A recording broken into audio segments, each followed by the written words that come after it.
This is the demilitarized zone that separates North Korea from South Korea.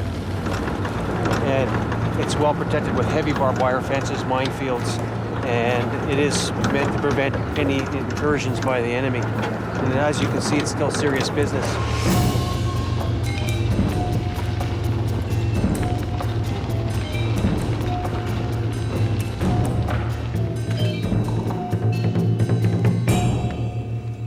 This is a South Korean guard post in the demilitarized zone, and it's a very tranquil and quiet place. But that really belies the truth, because less than 2 kilometers away is North Korea. And beyond their borders are more than 1 million North Korean soldiers who are poised to potentially attack the South. And on the southern side, more than 600,000 South Korean soldiers are awaiting such an eventuality. But what's amazing about these hills is that in 1951 to 1953, more than 20,000 Canadians served here, exactly in this position. The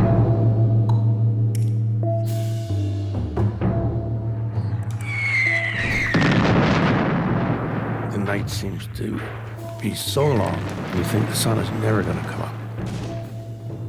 You imagined all kinds of things in the dark. I mean, you're standing there by yourself, and the other guy in a slit trench. Your nerves keep you on edge because you know that there are people out there. It's a waiting game and you're waiting for the inevitable.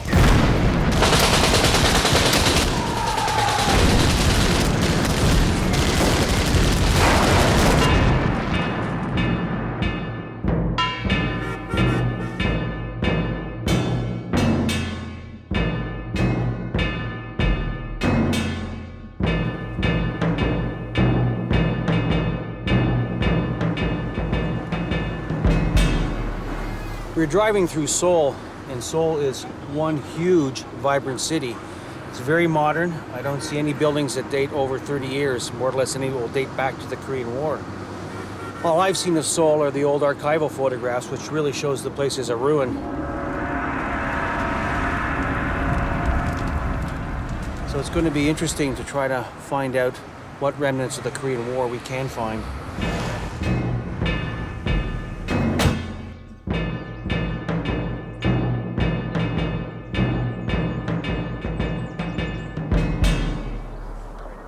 This is the National Cemetery in Seoul, and it's an enormous and beautiful place, and you can see why they call it the spirit of the nation. We often think of the Korean War as being somewhat small. When you come here and see the enormity of the suffering of the Korean people, you get a better understanding. There's a building just ahead that is even more poignant. It's the Memorial to the Missing.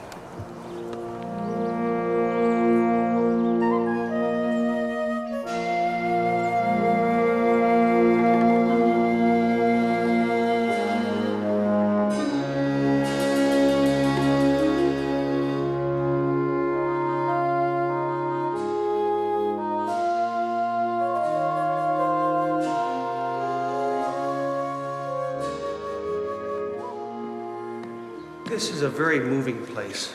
It lists the names of more than 100,000 South Korean troops who were missing during the Korean War. And what's even more powerful is this, the floral tributes, the photographs of the soldiers. These men have not been forgotten.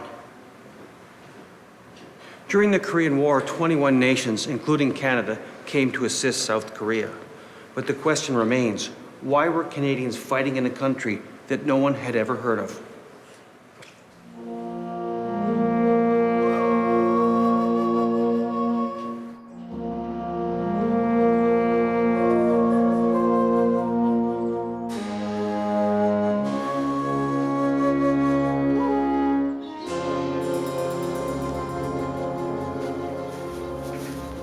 In August 1945, the Americans dropped atomic bombs on Nagasaki and Hiroshima, and the Second World War came to an end.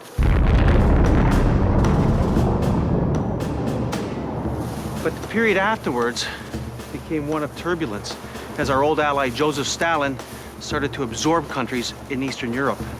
And an iron curtain descended across that area, and it appeared that war was going to occur.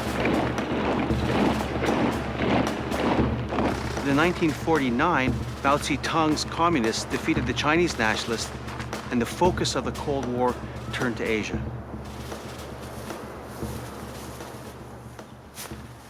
There was a possibility of war between Communist China and Formosa, but no one dreamed anything would happen in Korea. But they were wrong.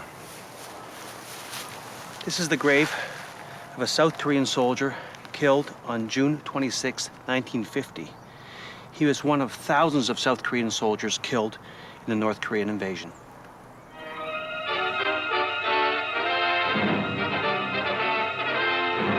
The Asiatic crisis point becomes Korea. Korea and its southern capital, Seoul, where violent warfare reached its peak following invasion from the Red-dominated north. The Blitz-like attack slightly more than 700 air miles from Tokyo saw the Russian-backed North Korean army roll down past the 38th parallel, the line of demarcation between the communist stronghold and the Southern Republic. In the capitals of the globe, there were undisguised uneasiness and grave concern that here might be the prelude to a wider atomic conflict.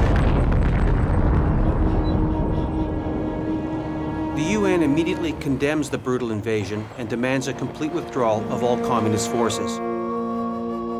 The North Koreans ignore the warning, and by the 27th, they are poised to capture the South Korean capital of Seoul.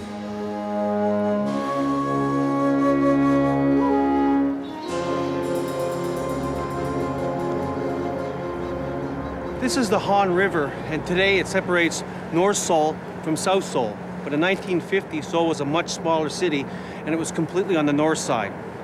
And there was only one bridge across the Han River. In late June 1950, the civilian population heard about the great successes of the North Korean invading army, and panic set in, and their only way out was this bridge.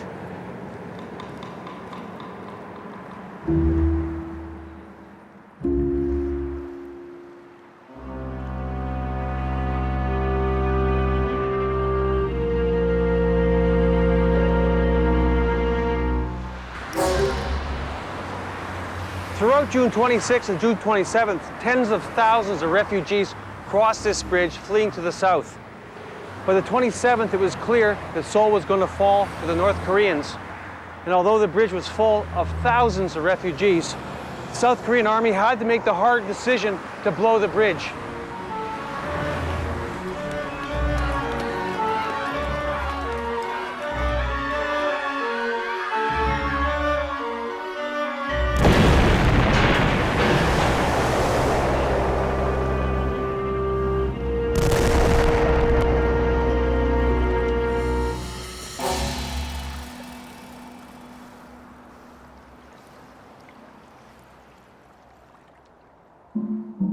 The destruction of the Han River Bridge kills more than 800 South Koreans, but stops the North Korean tanks from advancing. Now, those remaining in Seoul are trapped and at the mercy of the approaching communists. Among them is a 22-year-old student, Cap Chong-chi. That morning, before noon, I didn't know. Rumor is around the Han River gone, exploded. And then, no way out. Now I cannot get out. Around 10 o'clock on the street, tanks coming, so everybody, now the North Korean here.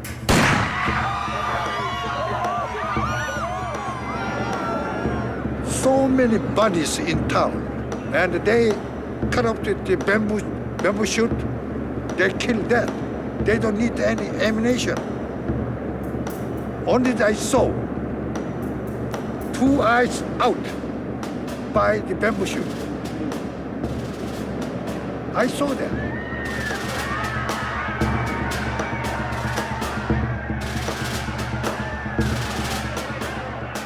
And finally, I asked with my friend, let's go, get out Seoul.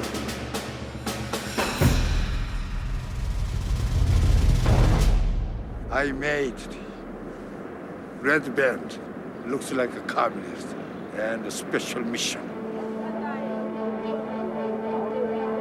Many people lined up to waiting the ferry. I asked who in charge of here. Somebody at the North Korean communist. So I told him, very low voice, we are special mission to South. That's why we get the boat, cross the river, and when the bandits were out, let's go to, we are now free. Cap Chong Chi joins tens of thousands of others fleeing the communists. Within days, the North Koreans bridge the Han River and continue south, pushing back the remnants of the South Korean army. It's now clear that South Korea will cease to exist unless someone comes to their assistance and comes quickly.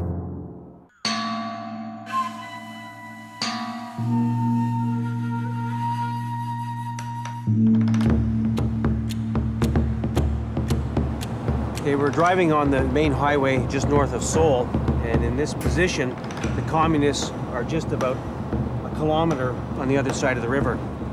And this area is critical to any advance that the communists would want to make, so there are a large number of tank obstacles located on the highway. And the overpass we're coming up to is one of those tank obstacles. It looks like a commercial sign and a regular overpass, but it's not. It's actually huge slabs of concrete suspended above 3 columns. And what would happen is, in an emergency situation, they would blow the columns and these large slabs of concrete would come down and provide an obstacle for any communist armor. After the capture of Seoul in June 1950, communist troops led by T-34 tanks moved south, crushing all opposition. The situation deteriorates so quickly, the UN is forced to act. It realizes if it does not get troops on the ground immediately, South Korea will be lost. Throughout July, thousands of Americans arrive in Korea and are quickly thrown into battle.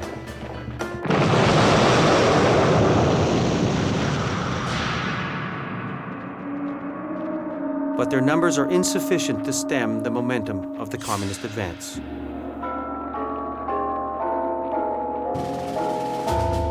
By early August, the Americans and South Koreans are beaten back and on the verge of defeat.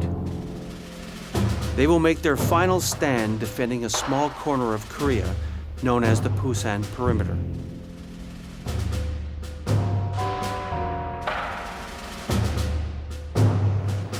This is the Nakdong River, and in the summer of 1950, it was the western wall of what was known as the Pusan Perimeter. Pusan Perimeter was all that was left of South Korea, and the North Koreans had every intention of crushing that position. On the west side of this bridge were the North Koreans, and on the east side were the ROK Army. And they would face off in one of the most decisive battles of the war.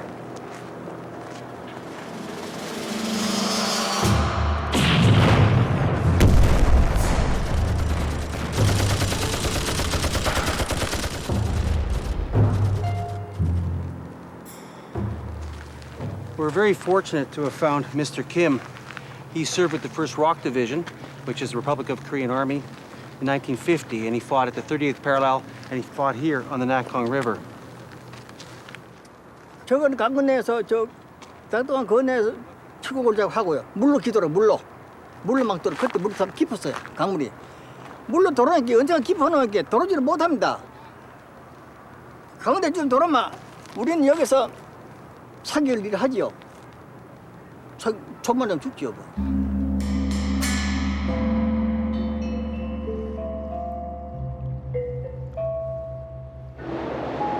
당시 이 낙동강 물이 처음에는 말이죠. 맑았습니다. 물이 맑았는데 나중에는 한 달간 더 들어가고 나니까 낙동강 물이 벌겠어요. 벌면 많이 죽어놨던 또. 예.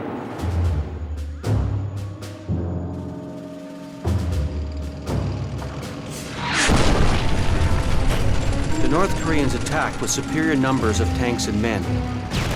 But after weeks of fighting, they still cannot crack the UN line. This incredible defense is assisted in large part by the Americans' complete domination of the air. Each communist attack is punished by devastating airstrikes of napalm and high explosive. 이제 태국 우리로서 태국을 우리 군인들 태국 먹고 급파를 못했습니다. 강건리에 좀 됐으니까 건리 있고 하니까 비행기를 폭격을 했는 거예요.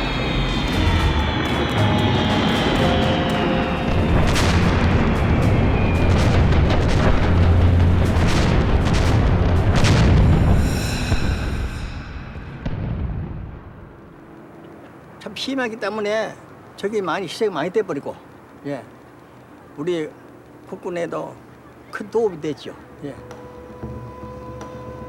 날라갔죠. On September 15th, 1950, the Americans deliver a decisive blow with the landing of 70,000 Marines at Incheon. Over the next 6 weeks, the UN destroys the North Korean army and advances towards the Chinese border. But just when complete victory is in sight, the tide of war once again turns. On November 26, 1950, 200,000 Chinese communist troops attack the UN forces and catch them by complete surprise. Within days, the UN forces are in full retreat. The communists inflict terrible casualties on the UN forces and drive them back 200 miles into South Korea. The question of how to deal with the Chinese intervention, whether to strike at targets in China or even use nuclear weapons, paralyzes the American government. The world stands on the brink of total war. It is during this desperate period the first Canadian troops arrive in Korea. We're on a Korean Navy patrol boat just off the port of Busan, or Pusan as it was called during the Korean War. Today you can see it's a very busy port in a city of about 4 million people, but that's not the way it was during the Korean War. Busan was the port of entry for most Canadians arriving from Japan. It's about a 200-kilometer trip across the sea. And of course, as the men arrived, they would go by the exotic islands, the fishing boats, and see that this was truly a strange land. Miles off the coast of Korea, barely able to see land, we smelled it. Night soil used on rice paddies was one of the ingredients. I suppose plain old garbage from the port of Busan contributed to the odor. Someone on deck remarked that if the world needed an enema, they would no doubt insert the tube here. Hours later, we docked in Busan. So this is Korea. The first group to come over were the 2nd Patricius. And when they arrived, they were met at the port and quickly put into trucks and taken out into hills for training because they were about to participate in the upcoming United Nations offensive against the communists.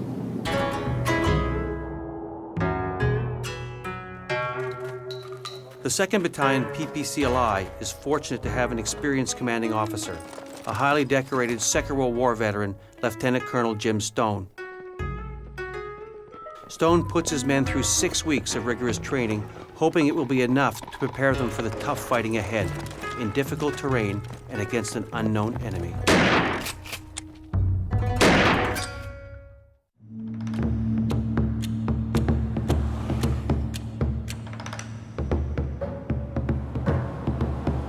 There seems to be a whole pile of, of false peaks. Yeah. I know where we crossed the valley floor. It wasn't very wide. We are traveling through central Korea trying to find the route the Canadians took on their way to join the UN offensive in early 1951. With me is Dave Crook, who has returned to this part of Korea for the first time to try and retrace the steps he took as a 19-year-old private with the 2nd Battalion, Princess Patricius. What we're going to do now is we're going to try to find a village called Chomni. And really, Chomni is the jump-off point for the Canadians in the Korean War.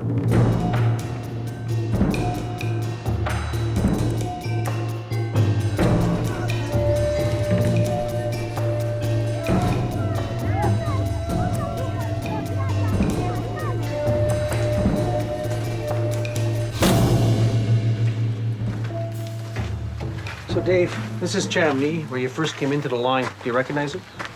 Not really. I mean, types of buildings are the same, but I don't recognize them. We weren't here that long. What do you remember about going into the line for the first time? Well, just up here.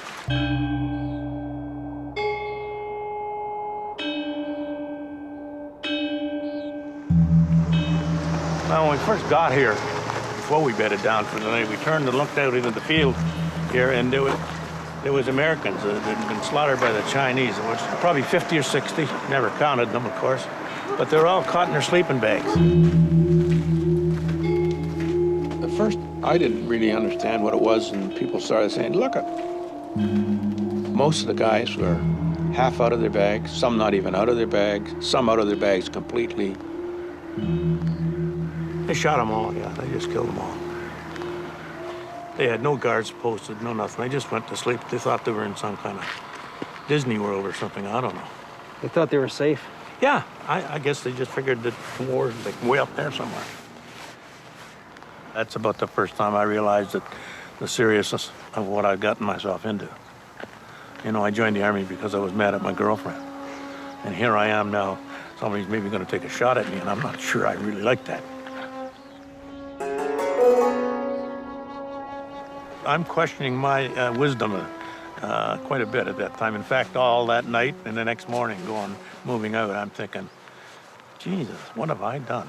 You know, and I'm sure I wasn't the only guy thinking that way.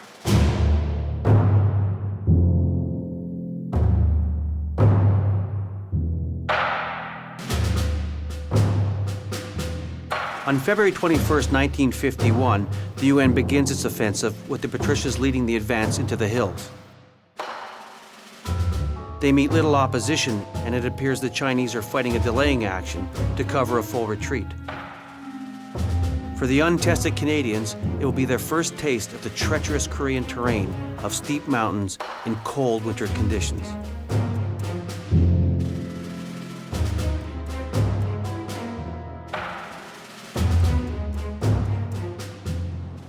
We're going to try to find Hill 419, which is where the Patricias had their first real action in February 1951. It's a whole pile of these hills. Here's a saddle over here. Look at there. I bet you that's it.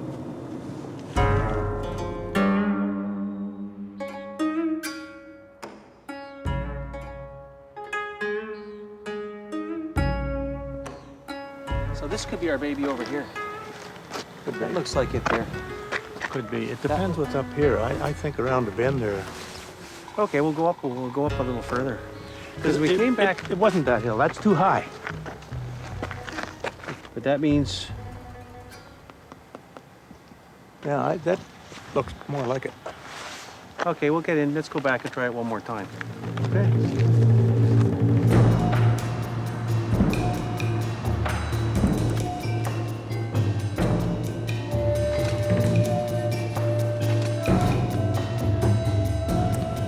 So you think that this is it?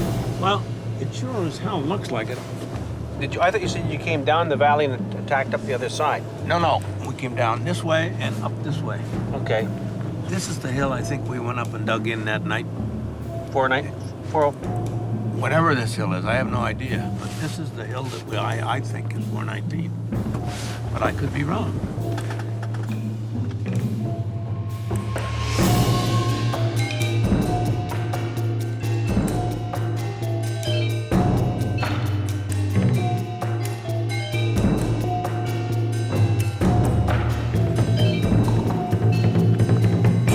So you think this is it? It sure looks like it to me. I mean, it all fits. It's about the right height. Saddle's there. The other company was dug on the reverse slope there. Hey, come down here and show us where And you we were up here. Show me we were dug in, how it's set up. Yeah, well, we were dug in on that ridge line up there.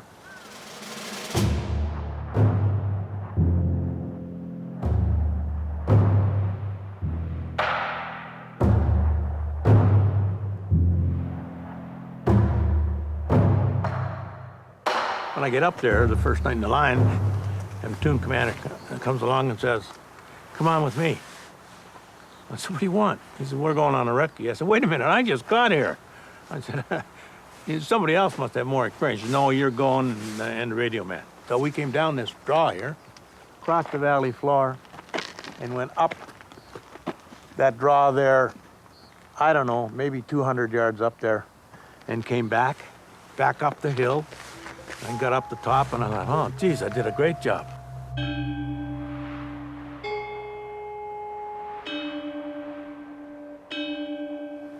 First light comes, Platoon Sergeant comes along and says, Platoon Commander wants to see you.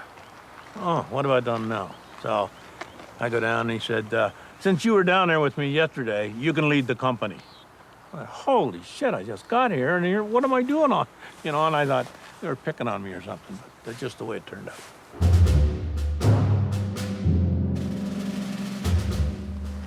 I led the company up to about halfway up the hill.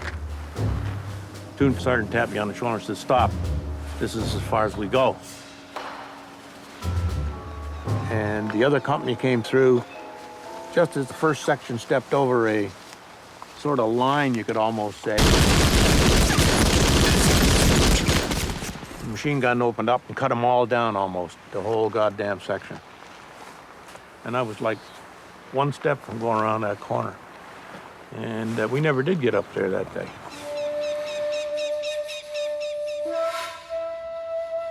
The Chinese took off, and we got up to the top without any more casualties, nothing. And we got there, and the 4 Canadians that were killed were laying stripped of their clothes.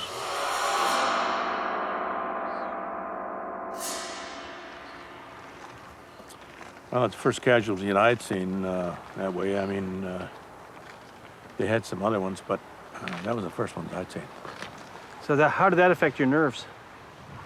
Didn't have time to think about it. I mean, yeah, kind of sorry to see 4 guys, but hey, glad it's not me, about the way you think after a while. Did you think the Chinese were gone for good? Yeah, it looked that way. It looked like they were going back to China or something, because they seemed to be pulling back. As soon as you hit them hard, they just disappear. But they had other plans, of course, as we all found out. The withdrawal of the Chinese army is deceptive. In reality, over 400,000 communist troops are preparing for a massive counterstroke against the advancing UN forces.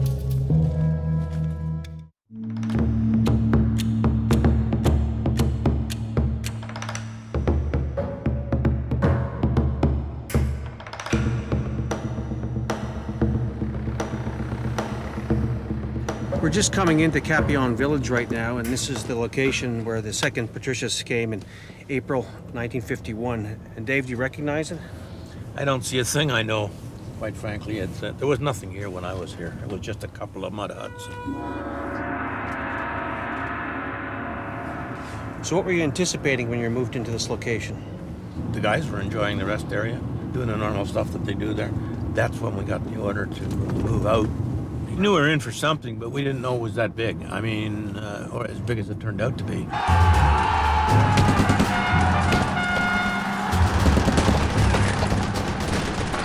On April 22nd, the Chinese launch a massive offensive, breaking through the front at several points. The Patricias and the Australians are immediately ordered to dig in and prepare defensive positions astride the Capion River Valley. But it's a difficult position to defend. Hill 677 is a steep ridge, 1.5 miles across, and the Patricias have only 700 men to hold the final line, defending the road to Seoul.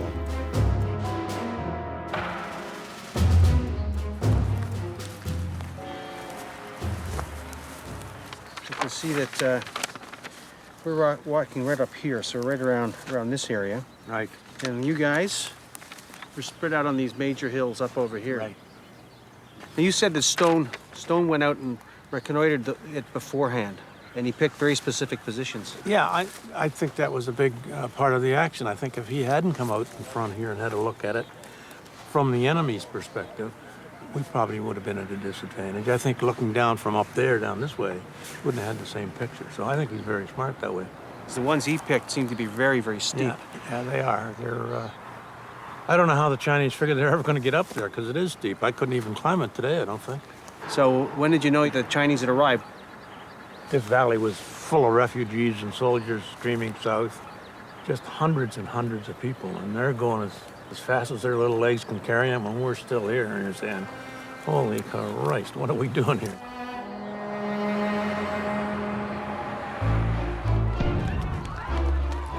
You could see the bodies, and they were just absolutely terrified. They were wanting to get out of there. They didn't care how.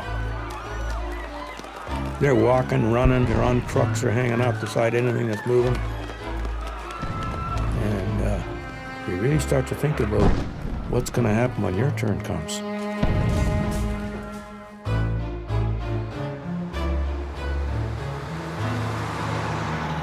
And that road was just full of people. And when the Australians pulled out, they honked their horns and did all that stuff to get people to move out of the way. But if they didn't get out of the way, they just ran over them. And people were trying to climb on the trucks, and the Australians were beating them off with their rifle butts and stuff like that. So only the Patricias are blocking the road to Seoul. Only us, yeah. We're the only ones left. And I think Stone made it pretty clear that when we were put up there, he wasn't going to go backwards. He was going to stay. It was stay or die.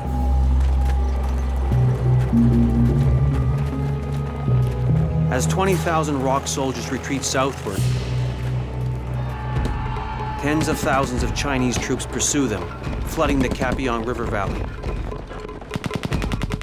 Now all that remains between the communists and the road to Seoul is the 700 men of the Princess Patricias.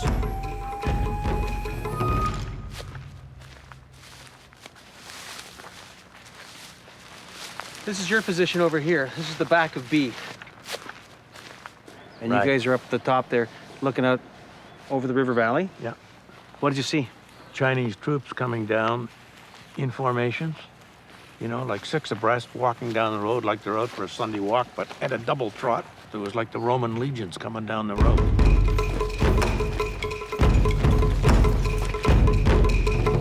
And these guys are coming on like nothing was going to stop them. And we, you know, wondered if we could, I guess. I kind of forgotten what my thoughts were, but I think I was scared shitless just looking at them. And I think that we realized we were in for a good fight before the night was out.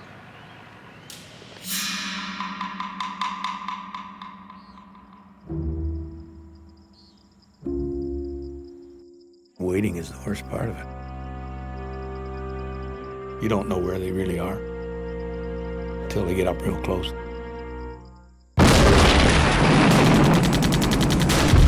I can remember firing my rifle, and I don't even know what I was shooting at. Because it looked like there was so many, I figured I couldn't miss anyway.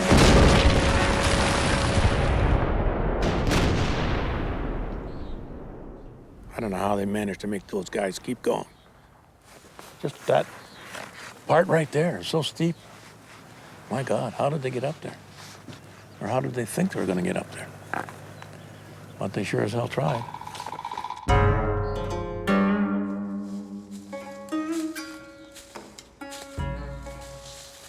We are climbing up to the top of B Company's position to see if anything remains of the battle. It's very steep and there are no trails, so I doubt any Canadians have been up here since 1951. This is the high point of B Company's position. It's right on the crest of the hill. And you can see here that there's slit trenches all over the place. So I guess it would be like a 2-man slit trench. Of course, it would be a lot deeper then. They can mount their Brens on the top here. But what's amazing is how steep this hill is. I don't know how the Chinese would have got up here. They'd have to crawl up tree to tree. So you can see how the men could have rolled the grenades down or just kept the pepper fire on them. One of the problems with the Chinese was that they were very quiet. They had rubber shoes, they had cotton uniforms. They were very good at infiltration techniques. So often, even though the terrain was so difficult, they could surprise people. However, on the 24th, 25th of April, they weren't able to surprise the Princess Pats, and they really took it to them as they tried to force their way up these positions. But as the Chinese infiltrated, men further on the ground took care of them. There was a lot of heavy machine guns mounted on half-tracks down in the valley. Stone's strategy for the defense of Kapiong is simply brilliant.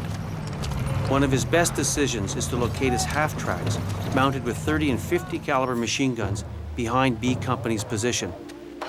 With the men manning the machine guns is Lieutenant Hub Gray. It's an eerie sight. 500 men advancing towards us and not a discernible sound from any of them.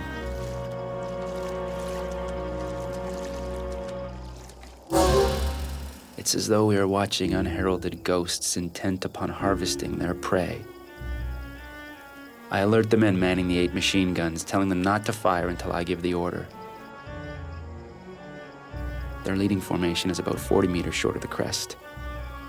After what seems an eternity, I order the machine guns to open fire.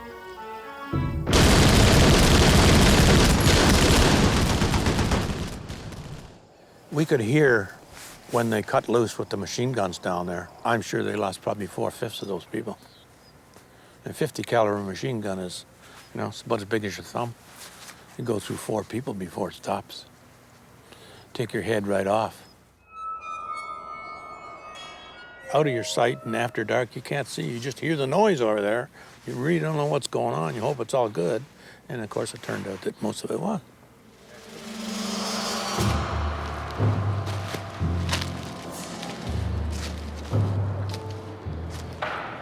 We're on the peak of the hill that was B Company's position. This is one of the slit trenches, and here they fought off the Chinese attack on the night of 24-25 April 1951. But while this attack was going on, the Chinese were going to launch another attack against D Company on the hills right over here.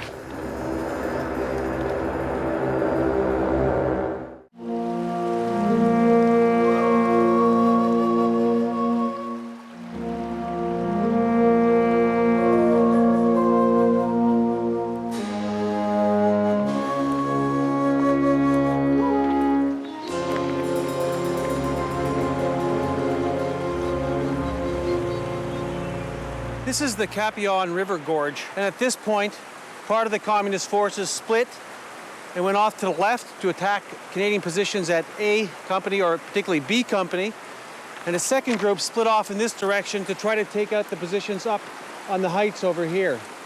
And some of the fiercest fighting took place at D Company's position right on that knob up there.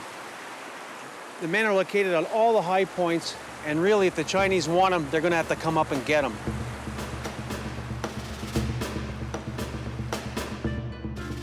While the Chinese attacked the positions at B Company, another wave of communists sweep west and attack up the steep ridges leading to the Canadian positions on Hill 677. The Chinese realize if they can take the position on the heights, the whole Canadian line will collapse. So we're trying to find a route up to 677, and so far we haven't found one, but this looks promising, but it's very, very steep.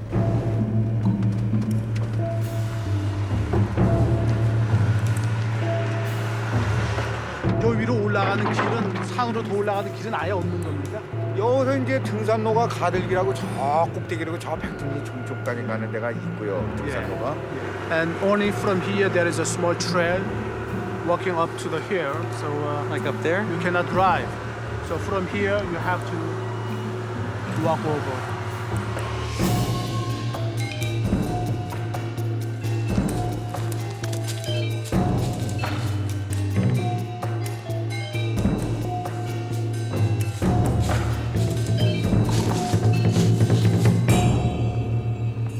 This is one of the ridges that leads up towards 677.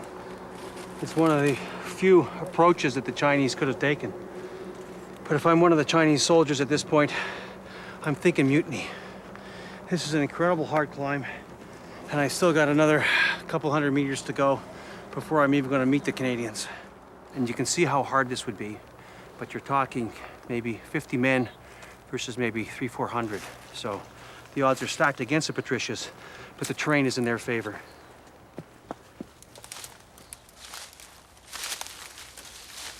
This is an amazing find. This appears to be one of the gun pits of 12th Platoon East. And the fact that, it's obviously sunk in by quite a lot, but it's located about 50 yards from the top of the hill. This is the correct location for it. 12th Platoon was split in two. The other part was on the other side of this ridge.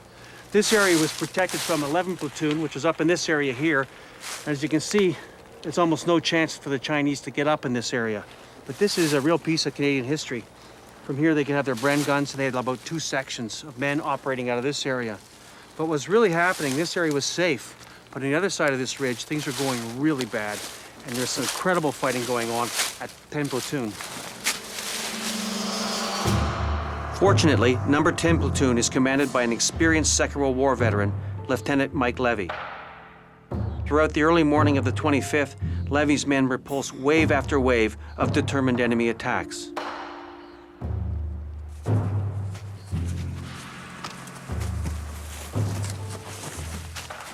We've only walked over about, 30 yards from the other position, and this is on the west side of the hill.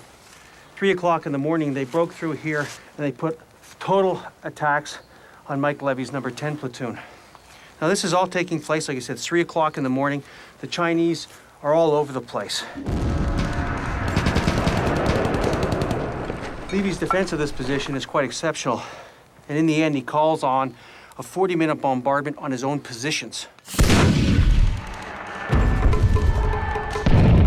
The artillery support is awesome.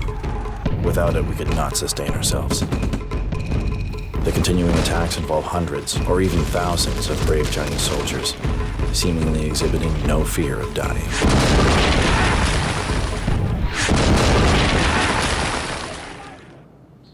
The stand of both 10 Platoon and 12 Platoon saved the day. They stopped the Chinese here cold.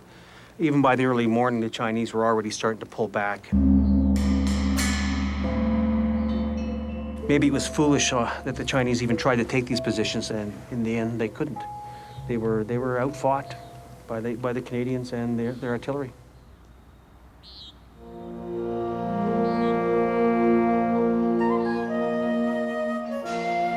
By the morning of April 25th, after 8 hours of heavy fighting, the Chinese stopped their attacks on the Canadians. The stubborn defense by the Patricias inflicts terrible casualties on the Chinese and prevents the communist breakthrough. Although the Patricias fight off an attacking force of 7,000 Chinese, they suffer remarkably few casualties, with only 10 killed and 23 wounded, a testament to the skill with which the position had been organized and defended. The stand by the Patricias at Kapyong was exceptional, but it took a Korean to truly respect their achievement by raising a monument to their memory. It is no accident that this man who so honors the Canadians is himself a survivor of the Korean War, Cap Chong-chi. This is an amazingly sincere gesture by the Korean people to remember the Canadians, and it's very touching as a Canadian to come back and to see this. It's deeply touching. Well, not only the Canadians, even Koreans, we got to remember. I mentioned the battle map. That's the 250th CLI sector. 677, right there. When I come to a place like this and I see where I was on this stone, and I can look up at the hill there and see the actual spot, it's powerful. It's very moving, and you start to remember some things that you kind of like to have forgotten. But it is really, really great to see this. It's wonderful. It's a great tribute to the Canadian people from you. Thank you. Before we leave, I want to present to the Korean War veterans to this stone, this present to your old battlefield stone. Thank you so much.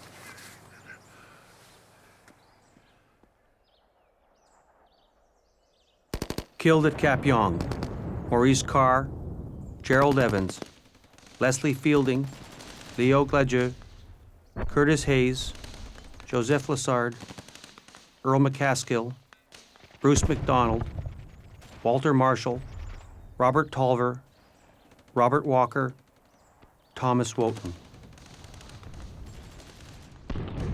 I look at the place where we were and remember what happened there. Remember the people that died there.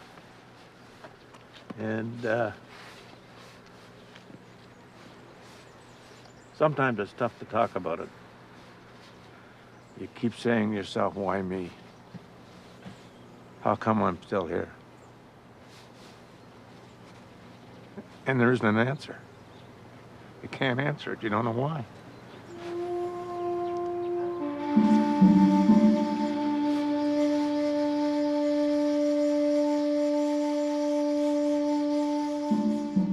The battle fought by the Patricias in these hills was a magnificent defensive action, and in the history of the Canadian Army is probably one of the best small unit actions ever fought. And over the next few months, the Patricias will be joined by thousands of other Canadian soldiers as they start to drive north over more hills, through more valleys, and into North Korea.